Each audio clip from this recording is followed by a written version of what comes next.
Welcome to ClickFunnels Radio, the podcast that brings you the latest strategies, insights, and success stories from online marketers just like you who utilize funnels to grow their business.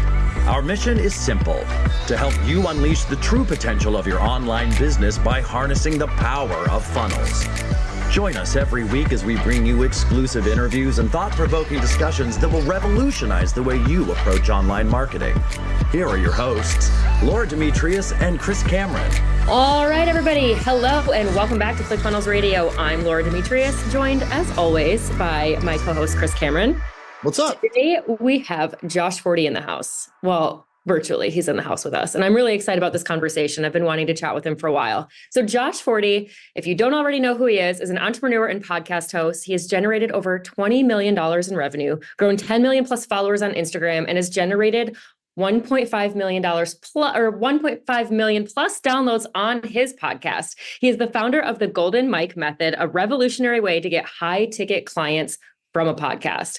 So excited to have you here. Thanks for joining us, Josh. Well, thank you so much. I'm so pumped to be here on ClickFunnels Radio. ClickFunnels, the greatest software company on the face of the earth. Yes, Preach, brother. We're to so all glad those you feel people that listening, way. that's where we start with this. That's Love it. right. This has been so much fun because, Josh, I've known you for a long time. I want to say the first time you and I met, rewind, Offermind, Stephen Larson, Boise. It's probably the first time we met. But our paths have crossed so many times because you are such a go-giver in this ClickFunnels community, whether it's, in the masterminds or at FHL. I'm going to start though, like one of my favorite memories. Okay. I'm going to take you back in time. I was at HQ and Russell says, he goes, I'm going to call Josh Forti right now and tell him that he's speaking at Funnel Hacking Live. So I'm over in the back. I come around the corner and I'm just filming a little bit and I'm watching Russell call you. And I could see as he's telling you this, you are doing everything in your power to harness this excitement and not like run around the room. And I know Russell was waiting for you just to like pop your top and just like lose it. Anyways, it was so cool. I sent that to you later. And it's cool, man. Gosh, I mic'd you up at Funnel Hacking Live and like Crazy. You are just awesome. So here's my question, okay? You've been in this community for such a long time. And I've watched you like so many other entrepreneurs take this path of discovery, okay, and get really, really scrappy and really, really good at a number of things. One, for example, is like your YouTube channel, podcasting, the master story like method, right? That whole thing and that brand. But tell me kind of what you're doing, what you're excited about now, because I've seen you kind of shift and make these little adjustments as you go to find maybe that ultimate purpose. Tell us where you are on that path and kind of like what's exciting you now and what's led you to that. Yeah, for sure. Well, I appreciate it. And yes, I have been in the ClickFunnels community. It feels like since I started entrepreneurship. It wasn't quite, but ever since I've been online, .com secrets, right? I read that book and it was like, oh my gosh, this is amazing, right? I think as entrepreneurs, particularly online coaching space, consulting space, info product, what have you, as we jump from thing to thing to thing, I think a lot of people think, oh, someone's changing their mind over and over and over again. And in a way, potentially that might be true.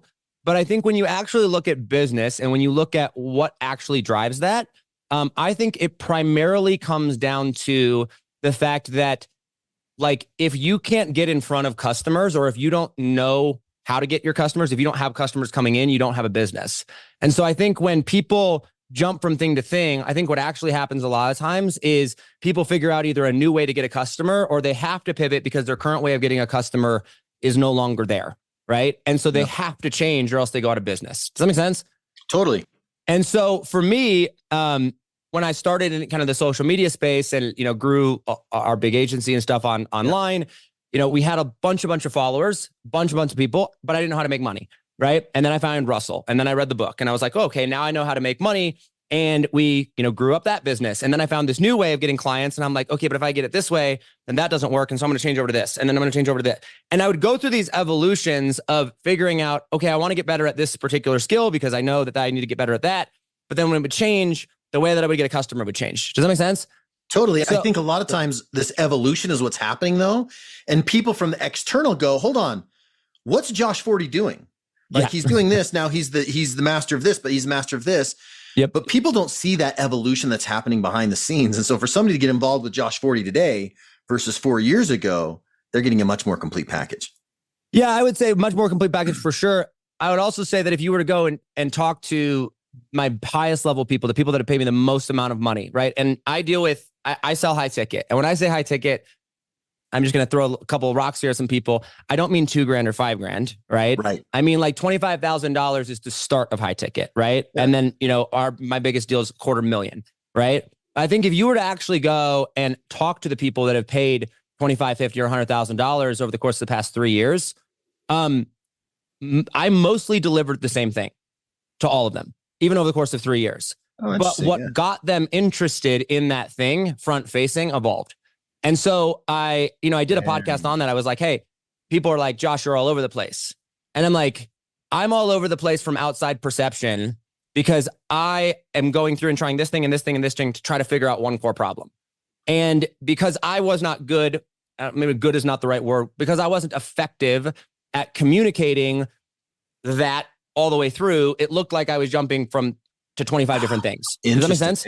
Yeah, totally. But it was the core problem. And my core problem for me was I was like, hey, I want to build, and this sounds cheesy, but understand this is very intentional. I want to build a business that allows me to solve problems and get paid in alignment with who I am. Right? Yeah. Like, and when I say that, I mean, like, I don't actually have a business. I have a skill set that I've learned how to sell for lots of money. Right. Yeah. And so for me, like, you can't really see the 2 Comma Club awards there, but like, we've made the millions of dollars, but like, I don't have a real business and I'm okay with that. I have a skill set that I've learned how to sell for lots and lots of money. And so the problem was that I would learn one element of how to sell something or one element of how to do something. And I would get really, really excited about that. And so I'd be all about that thing. And that piece fit into a bigger picture of what I was trying to do, which was I wanted to be free. Right. Yeah. And I would watch people in the online world or in the business world that would build multi-million dollar companies, 7 figures, 8 figures, even 9 figures. But when I would talk to them, they would tell me that they did not have the freedom that they wanted. And I was like, I don't want that. Right. I want to actually be free. I want to actually have time to spend with my wife and now daughter. I just had it, and congratulations. Daughter, right? I was going to mention that you just had a baby girl a couple weeks ago, right? 2.5 weeks ago, right? She's so precious. But I want to actually have time freedom. And I don't want just money. I want the freedom of it. So I would find one piece where I'm like, cool. Oh my gosh, I know how to build a funnel. Or, oh my gosh, I know how to do this. And it would solve one piece of it. And so I'd talk about that one thing because I'm a Russell fanboy. I'm a model of Russell. Russell gets excited about stuff. I get excited about stuff, right? Sure. And then I would go into that this far and I'd be like, okay, wait a second. In order for this piece to work into my bigger model, like I also need this piece over here. And so then I would go and study this piece over here. I didn't stop doing this piece. I just stopped talking about it because now I'm doing this over here. Does that make sense? Yeah. And so for 3 or 4 years, I would go through and I would figure out, okay, there's the funnel piece and there's the traffic piece, there's the sales conversion process piece, there's the, the offer piece, there's this piece, a lot high ticket, low ticket traffic that, and then, the death of my brother is in there and, me getting married is in there and then life happens. And so there's been this 3 or 4 year culmination of putting all these pieces together. And then, earlier this year, I hired Dan Henry, paid him a ridiculous amount of money to go down and spend 2 days with him. Because I'm like, Dan, I'm at a point now. I've rededicated my life to Christ. I know where I'm going. I know I have all the pieces. I've got the results. I've got the client testimonials. We've done tens of millions of dollars in sales. I know it's all here. Help me put it all together. Right. And he's like, okay, pay me $100,000 and come down to my house for 2 days. And you sounded exactly like him when you say that. I was with him at WebinarCon and watching, by the way, the evolution of Dan Henry is amazing too. Like, love Dan. Yeah, he's so cool. He really, really is. And I think he's wildly misunderstood, but agreed. Neither here nor there. He's very good at what he does. So I paid him the money and I flew down to, his house in Costa Rica, and it's, the grand entrance. We take a helicopter into a private pad and do it. It's insanity, right? But when we got down there, he's just like, Josh, take your emotions out of it. Just look at data. Like, look at what worked. Let's put these things together. And through this process of going through and looking at, the podcast that did, 1.5 million downloads all organically, and that, the 10 million followers on social and the 20 million for client, like putting all those things together and like looking at all the pieces, we came up with this thing that's called the Golden Mic Method, right? And the Golden Mic Method, very simply put, is how do you have a microphone that's worth its weight in gold? But I believe that for me, going back to, where we kind of started this conversation, and for many, many, many entrepreneurs, is the number one problem, bar none, that I hear people have in the online space today, in business, period, is how do I get more leads? How do I get more clients? How do I get more customers? Traffic, right? If there's three buckets, if there's the offer, there's the sales conversion process, and then there's the traffic piece, right? Traffic is huge. 80% of the people, 80% of the problem is traffic. Yeah. But the problem is, though, not one traffic piece solves different traffic is better for different types of sales conversions, which is better for different types of offers. So you can't just be like Facebook ads are it, or you can't just be like, YouTube ads, or it can't just be like JVs or affiliates. It's like, well, no, because it depends upon the other pieces, right? And so the Golden Mic Method is how I built my whole business really for the last 3 to 4 years. Once again, like I said, I didn't do different things. I talked about different things, but I was building one thing, right? And so the Golden Mic Method has allowed me to go and build relationships with people like Russell Brunson, has allowed me to get JV partners, has allowed me to invest in real estate without any of my own money, has allowed me to get traffic, has allowed me to get $250,000 contracts, has allowed me to speak, right? But because it itself solves the problem of getting in front of what I just define as wealthy clients. What would you rather sell to somebody that you don't want to sell to broke people? Huh? You don't want to sell to broke people? Well, and the analogy I always use is, and Laura, I'm going to talk to you for a second here. Okay, I want you to imagine you were a cook, right? And you were going to go and you were going to make this meal for somebody, and you had 2 clients. And the first client was an average client. You go to their house, they've got, a small kitchen, and, it's a birthday party or whatever, and they've got a few ingredients and, but you're a really, really good cook. That's client number 1. Client number 2 wants to hire you to come cook at their house, but they live in a mansion and they're throwing this massive party and they have 3 kitchens and every oven gadget and every ingredient and everything you could possibly think of, all the different things you could possibly do. Which person could you get a better result for? 1 or 2? Absolutely number 2. Yeah. And oh, by the way, their team is probably going to come in and clean up after you, right? Yeah. And could you charge more or less for the second person? Such a good analogy. Like 10 times more. But it took you the same amount of time and work as it did the first or the second one. You're going to make more. It's going to be easier for you. You're going to deliver a better result, and you're not going to have to clean up afterwards. Yeah. Why would you ever sell to a broke person?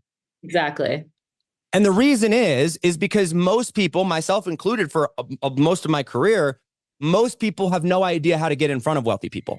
I also think, Josh, though, what about this? What about those? And it's imposter syndrome, all these other things. What if people say, I've got to absolutely sell to the poor people and the people that will buy from me for a very small price tag to make sure I have the skill set to go on? Because if Laura goes and she's like, I know that I'm a good chef or whatever, but feels like she's not worthy to go get that, how do you handle that?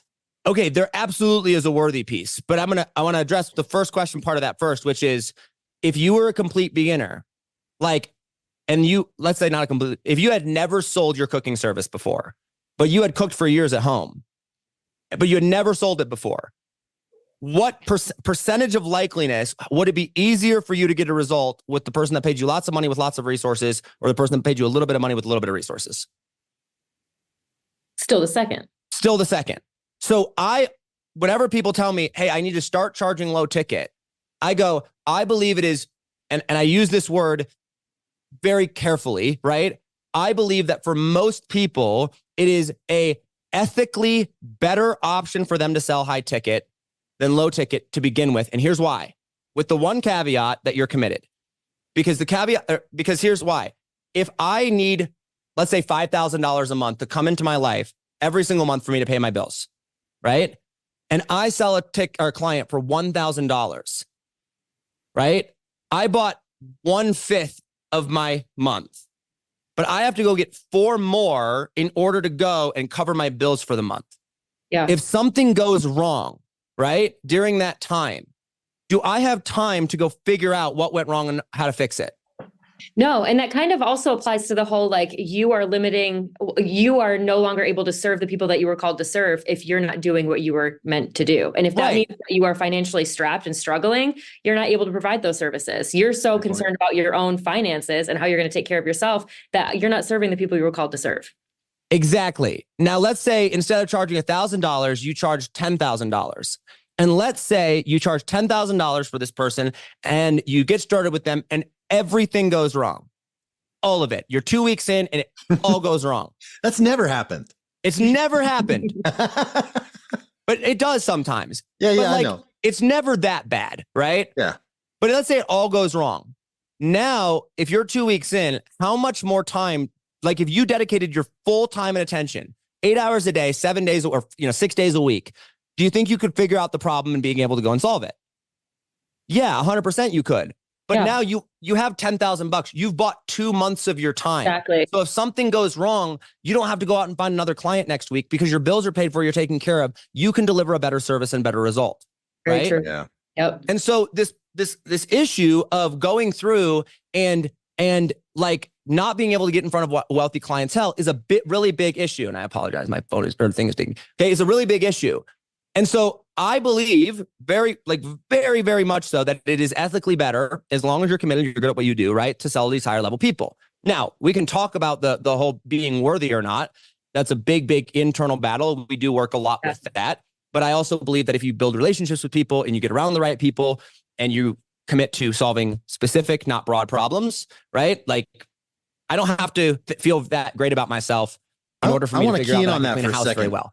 I want to key in on that for a second, because there is so much power in somebody handing you a mic. Here's what I mean, and giving you some authority.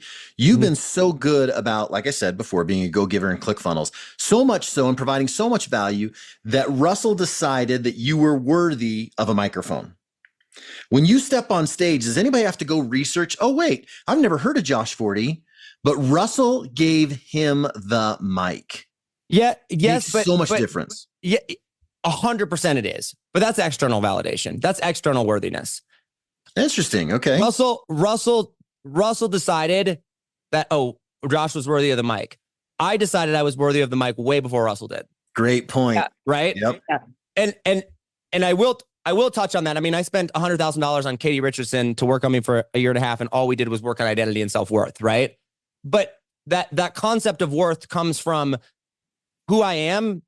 I determine my self-worth, but also actions are always going to follow identity, right? So if I want to become worthy of charging $25,000, then what would somebody that charged $25,000 do? Well, they wouldn't focus on 98% of what everybody else does. They would focus on one thing, right? And I'm happy to get back to that, but I do think if I finish off the golden mic method, it actually circles back to this. Yeah. Okay? So the concept of selling and getting in front of your high-ticket client, most people don't know how to do that.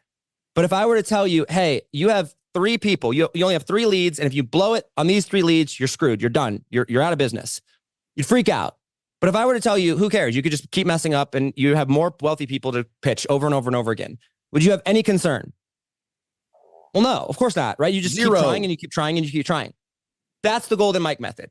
And the golden mic method is the premise of using a podcast, but an interview style podcast, a golden mic podcast, using the new style of podcasting to go and build relationships with and get in front of wealthy clientele, and then position yourself as the person that can solve their problem for them. I want to pause really quick because there's so much to unpack there, but I just want to point a couple things out. Number 1, I said build a relationship with, and number 2, I said solve a problem. I did not say try to sell them something. I did not say pitch.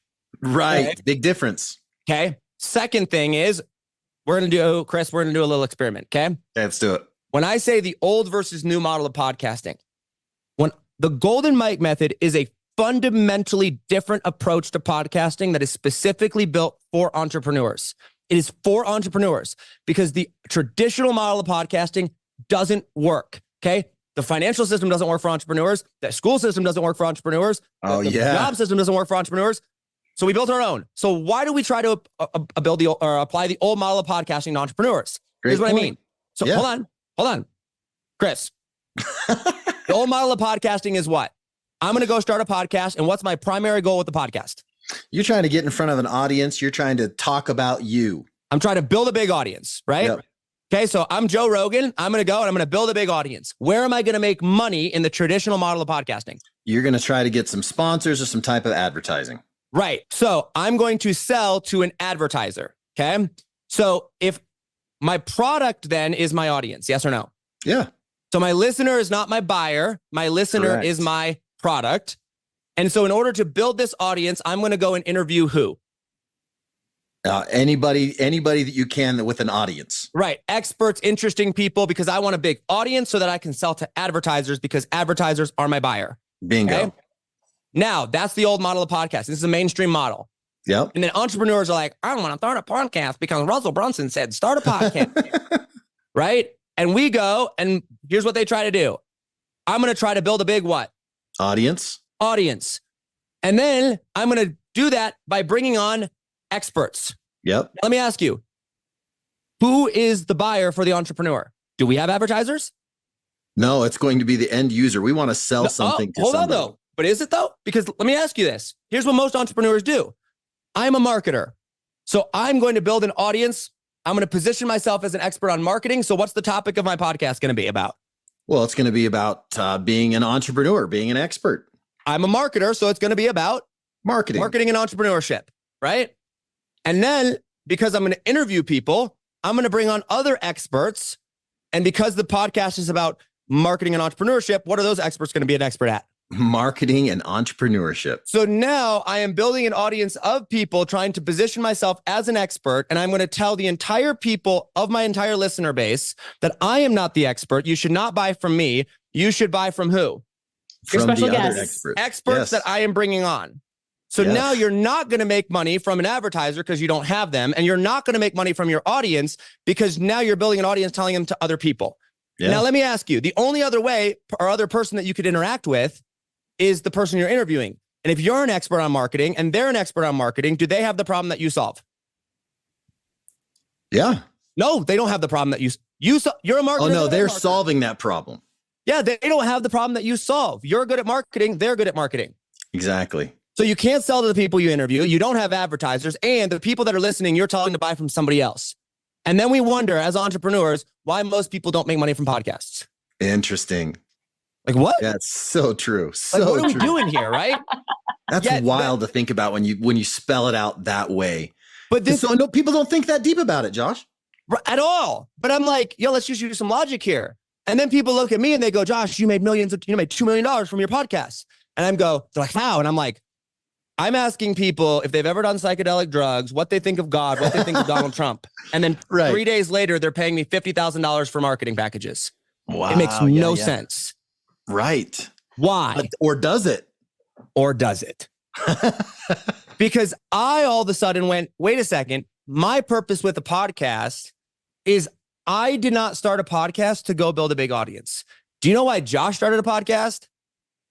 Josh started a podcast because I was broken and because I was confused and because I was broke and because I kept hearing that mindset is the key to success and getting around successful people is the key to success. And I thought if I could just get around successful people, if I could just interview successful people, if I could just interview people with money, then maybe I could learn from them. And so rather than trying to create a podcast that was focused on the listener, I said, hey, wait a second. What if I create a podcast that my ideal client, someone with a buttload of money, someone that is successful, that they would want to come talk to me?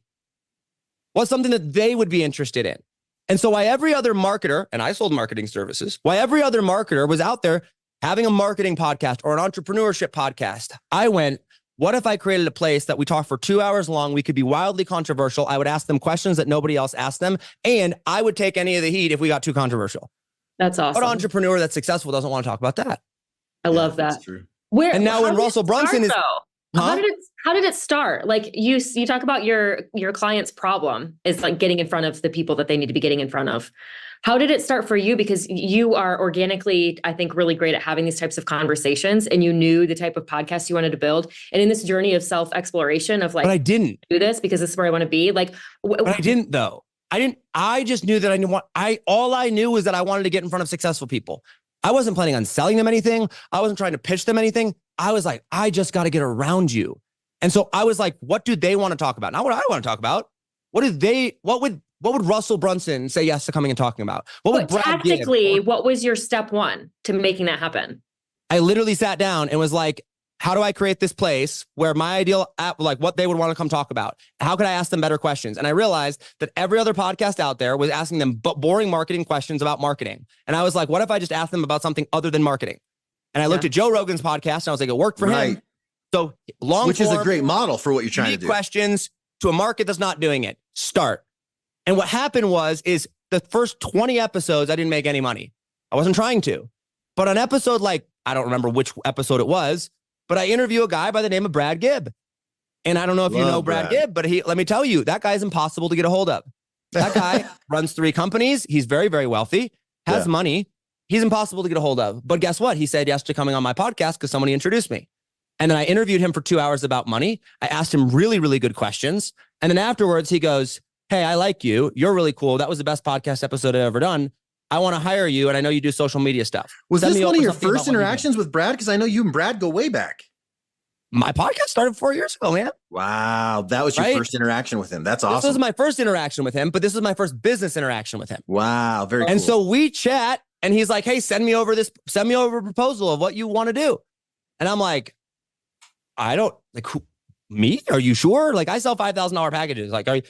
And so I put together a Google Doc. This is after my brother had died, right before I'm getting ready to go on this world trip. Right. And I send Brad over a proposal for like 30 grand. This is the most money I'd ever asked for ever. But I was like, if I'm going to do this while I'm traveling after processing the death of my brother, I might as well make it big. And like 3 days later, he's like, sounds good. Pays me the invoice. And I'm like, no sales call, no funnel, no ads. No. And I'm like, you ever have those moments where you're like, I don't know what just happened, but I got to figure out what just did. Cause like, I got to do more of that. Yeah. That happened. And I realized, wait a second. I have an ability here to solve a problem that most people have no idea how to do, which is all of a sudden I can get in front of people with money. That's a pivot point right there. Right. So now I had to go figure out the rest of it. I had to go figure out how to sell it. I had to go figure out how to build high ticket, but I had solved the traffic problem. Yeah. And so I'm building the podcast in the background. I'm figuring out all this. See what I'm saying? So the Golden Mic method is a method of a podcast where you build a podcast. I call it an amplification of yourself, which is and this comes back to you being worthy.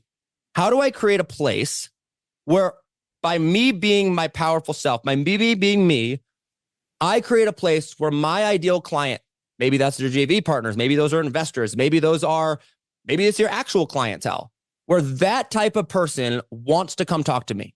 Not that they're willing to come talk to me. And I'm going to use Russell as an example. Did I reach out to Russell and be like, yo, you should come on my show? No, Russell wanted to come talk about what? First episode we did, Atlas Shrugged. And there was no other place for Russell to go talk about Atlas Shrugged. Oh, he was diving deep into it, massively passionate about it. Right. And he's like, I need a platform to come talk about it. Hey, Josh, 3.5 hours at ClickFunnels HQ. Yep. I want to come talk about this. Yeah. I didn't have to beg. Right. And so when you create a platform with a podcast, it's a new model. It's literally a new model of podcasting built for entrepreneurs. Because it doesn't work if you don't have an offer, right? Yeah. You create a place where you go, hey, where does my ideal client, the people that I'm trying to build relationships with, where do they want to come hang out? Where do they want to come talk? And then instead of me going, I have something to sell you, I go, hey, you have such and such of a problem. Like, how are you guys solving that? Now, does every single person I interview, do I land them as clients? No, I don't even pitch. I don't pitch Russell. But there's, 30, 40, 50% of the people that I interview that either have a problem that I know how to solve, or they know someone that has a problem that I know how to solve. I don't pitch them. I just go, hey, let me show you how to solve this problem. And I put together a Google Doc. We use Google Docs for everything. Put together a Google Doc that outlines it. And I say, by the way, if you want help, here's what it might look like. Let me know. It's amazing. And like, that's the Golden Mic method. And so when it comes back to this whole concept of worthy or, am I worthy or not? The more worthy you become, the more you work on yourself, the better the Golden Mic method will be. And I paid Katie Richardson $100,000, $100,000 to work on me. And I kept looking at other business models and going, that business model does not allow me to be the best version of myself and keep winning.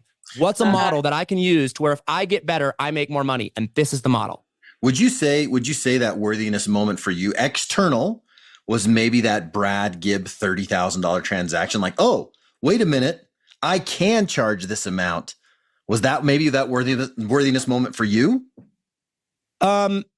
that was the moment that I realized that I had solved the problem. I don't think the worthiness moment came until probably 4 or 5 clients later, because I still had crazy self-doubt, because I still made a lot of errors and a lot of mistakes in how I was selling. I think the worthiness moment came when I had a client one time. I would sell these $30,000 packages and I would promise the world. And this is a huge problem, right? I would like 30,000. I was making as much as that selling $5,000 packages, right? But I had a $30,000 launch package, and a client introduced me to one of his friends. I was like, please don't introduce me. I don't have time. He's like, just please go and just please let me introduce you. So he introduces me, and I was like, I'll just show you what I do. And I outlined it. He's like, this is amazing. Send me a proposal.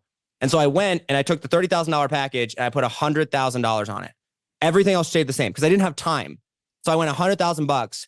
Nothing else changed. And I sent him it. And the next day he emailed me back over and said, sounds good. Send me the invoice. Wow. And I was like, oh, wait a second. I am worthy of something here because I have something. Like, people want to work with me, not just, they could get this from anybody. Somebody else is selling the same thing for way less. They want to work with me because of who I am and the integrity and this thing that I bring to the table. So I think that was the moment. Yeah. That's a really powerful thing when you know that it's about who you are as an individual too. Yeah.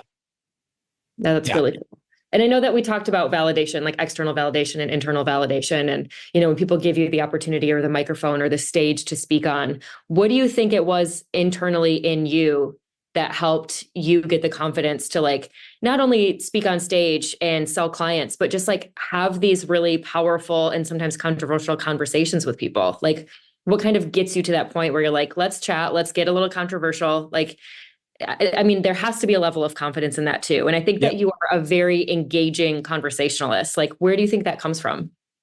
My parents, for sure. My mom and dad taught me very early on that nothing mattered except for truth, and to be relentlessly committed to pursuing truth. And so the fact that I am willing to have controversial conversations, and I think one of the things you mentioned is either before the call or like right when we hopped on, it was like, you know, I do it in such a way where it's not malicious, or it's not, you know, I'm not trying to attack people. Yeah.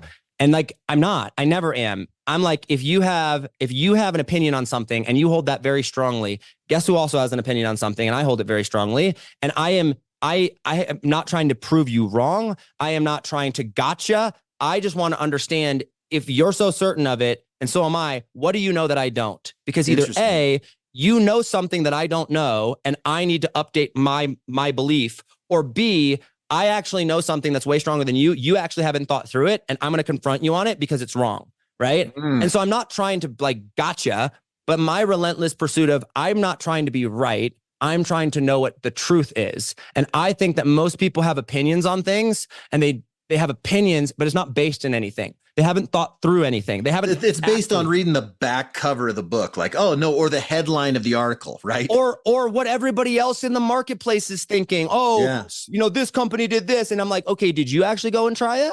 Okay, or Christianity is terrible, or, you know, Trump is this, or, you know, this or that, and I'm like, okay, cool, but like, how? Let's dive into that further. And there's no substance, and I'm willing to look like a fool if I'm wrong. Because if I look like a fool, I will update like that fast. I don't care. I've actually just thought about my belief system. At the end and of if it, I'm wrong, show me I'm wrong, because I want to be wrong then so I can update it. And when you come at from that approach, I don't think you have much to hide at that point, right? Like, people can be like, oh, you're so controversial. And I'm like, well, then the truth is controversial. So be it. But I like that though, because I've seen you. Nothing else is more important than the truth. I've seen interviews with you where it's like, I am so for all the things that you're saying. I'm like, I agree with this. I agree with this. And then on the other end of it with a different interview, I'll be like, okay, I probably disagree with what you're saying, but you're so eloquent in the way that you have those like challenging conversations with people that it's almost, we could use more of that, I'll just say, in the political landscape, where like you can have a debate, but you're doing it out of the goodness of your own heart and what you truly believe, and not because you are trying to trick people or just get a bunch of people to believe you blindly, because you genuinely care about the topic at hand. I was going to say the same thing, and I'll second that too, Josh. I think you have a real knack and a talent for people to know that you're not trying to do the gotcha thing. You're actually doing this in a loving way, trying to understand, and people can see that about you. So other people who try to pull that off can't.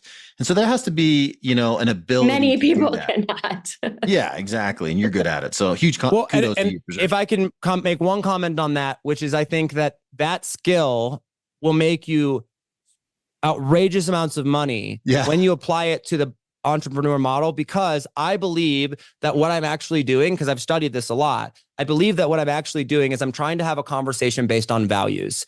And when you look at powerful relationships, there's the cycle, everything I do is based in psychology. Because if there's not a principle and a psychology behind it, then it's a tactic and it will be washed away when under pressure. But when you look at the Golden Mike method and when you look at powerful relationships, there's three things that have to happen. The reason Russell Brunson and I have a relationship, or you and I have a relationship, or Dan Henry and I have a relationship. Number one, a relationship of any capacity starts on shared values. If we do not have any shared value in general, like at all, like it's not going to work. Second, you can't even have friendships that way. You can't, right. So in business, it's like, what are our shared values? Second is, in order for a powerful relationship to happen and to grow, it must be mutually beneficial to both parties. Both parties have to get better, right? And third is there has to be consistency over time. So I'm very good at having conversations with people based on values because I want to understand why you believe what you believe and all those things. And when you apply that to a business conversation and I figure out, oh, Russell Brunson and I, or, Laura and I, or, Chris and I, or Dan Henry and I, or Brad, whoever, we connect on family values and faith values and integrity and this. And oh, by the way, that's step one. Now let me go and say, hey, Chris, if you and I are going to have a better relationship in the business sector and both of our lives need to get better, what's the currency of getting better in business? Money. Well, it's money. 100%. So either I have to give you a lot of money or you got to give me a lot of money. One of the two. Because if you give me a lot of money and I make your life better, then my life gets better, your life gets better. Yeah, value all around. Right. And so when you start to apply that principle out and you go, okay, the interview, the podcast that I'm built or that I've created, it's there to connect on values. It's there to have these deep conversations. I don't care if you like Starbucks or not. And for me, like politics is important to me, but it's not a values conversation. I am friends with people that that's a level 2. It's substance. There's surface substance values, right? To me, politics is substance, right? I have deep conversations with people that hate Trump, right? And I'm like, cool. I also do business with them. Do you know why? Because that's a substance, not a value. My value is, do we treat people right? My value is like, are we ethical and are we honest? And when we connect over those values, now I go, cool. You have a business that's aligned there. So do I. Hey, do you need help with marketing? And then I go, yeah. And I go, I can help you solve that problem. And now they pay me money. I make their life better. And so when you just play that out, when you play presidents will come and go. Your values will stay the same. Right. Exactly. Like what I think about a political, who cares? But for some people, their values are based in politics. Yeah. Mine aren't. So it's like, cool. If we're not going to connect there, maybe we don't do business together. Right. So the podcast becomes this place. The reason Think Different Theory was so successful, the reason the show is so successful is it becomes the place where I can build powerful relationships with people. And when I structure it in such a way that my ideal client, someone with money, someone that's successful, they want to come talk to me. Yeah. Now we can sit down, we can build a conversation or have a conversation and build a relationship based on values. Now, Chris, if you and I are homies and you're in business and I'm in business and we connect on values, don't say if. Don't say if. We are homies. Okay, but we are, but we want to do business together, right? Yeah. Now it's not a matter of, oh, you're going to try to sell me something. It's like, exactly. No, I want to do business with you. How do we make this happen? How do we do something together, right? And you go, well, what problem do you have? Exactly. And then people wonder how sales is not complicated, right? It's not. It is, if you try to sell, if you try to pitch, if you try to pressure, it starts to get pretty complicated and messy. But I don't. I never sell anything. I learned that from Myron Golden. Made it feel so organic. And I love that you articulated basically like the perfect mission statement or purpose of a business by talking about, the different levels of values and how to build relationships. And it's about people. Like if you put people first and what their needs are, like the selling will come naturally. Yeah. I put values first, but people, but people, yes, people. Values, then people, then self. I guess people in the sense of I won't work with certain people. Like some people are like people first. And I'm the values have to align. I want to find people I align with and then put them first. Yes, because we align on values, but I don't want to put someone that doesn't align on values with me first. I want them to go lose. I want to beat them. If it's a person who shares your values and you want to put the for sure. 100%. Person before the sale. Let's put it all right. out. So those of you out there right now who share the same values as Josh, where do they go to find more out about this Golden Mike method? How do they get in touch with you and get involved? I got to give you that opportunity. All right. Go follow Russell to the ends of the earth. That's how you go and do. Okay. Like you'll see, I will be at FHL. I'm in Inner Circle. Like you can hang out with me there. You don't even want to give him a link, go follow Josh? Russell. Go follow Russell to the ends of the earth. Do what Russell says. He's the man. If you want to follow me and you want a little bit more details, Instagram is a great place. Facebook is a great place. My username is just at my name, at Josh Forti, JOSHFORTI. And then if you go to joshforti.com, it's like a really basic, simple page, but there's a bunch of links on there as far as like the challenge that we do, once a quarter, or, the podcast. My podcast is a great place to check it out. You can link them down below, but you'll find me, Josh Forti. Yeah. Look it up. And you guys, Josh just had the cutest baby girl. So definitely go follow him. She's definitely the best. Well, congratulations. And thank you. Congratulations on new parenthood. It's not often too, Laura, that we come on and we do one question or two questions and then we get interviewed a little bit too. So you can tell Josh is a serious podcast host. This guy knows what he's doing. So go check him out. This is great. No, Thanks, this was fun. Thank you for the conversation and for making this enjoyable. And, it's something different for us because we got to be put in the hot seat by somebody who is a fellow podcaster who's obviously changing the game. So it's been great to have this conversation with you. Thanks for joining us. I'm sure people just glean a ton of awesome, valuable stuff from this. So it's been great to have you, Josh. Thank you so much for having me on. Everybody, thank you for listening, and do what Russell says. And remember that you can be free. Thanks, guys. We'll see you next time.